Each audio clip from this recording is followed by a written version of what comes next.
गावाली में बेल फूल रोचा मेली फूल रोचा मेली फूल हो। अरे कहवा लगालिया हुलवाया सानी माई के पूजा करी हो।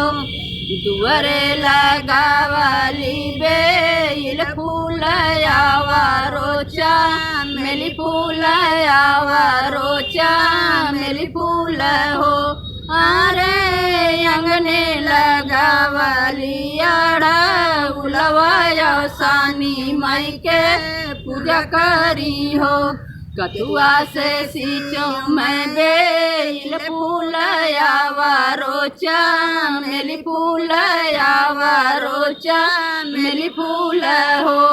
अरे कथुआ से सींचो मैं हरा उलवाया सानी माई के पूजा करी हो।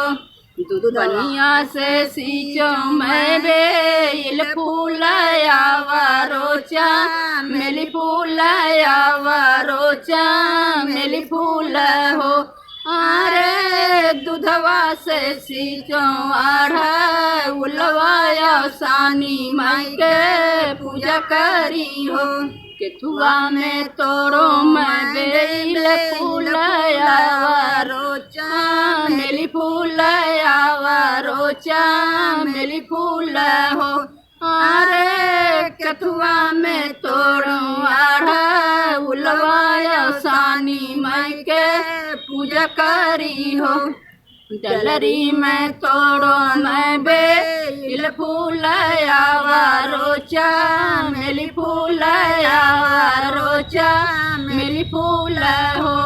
अरे अचरे में तोड़ो आढ़ा उलवाया सानी माई के पूजा करी हो। सानी माई के पूजा करी हो।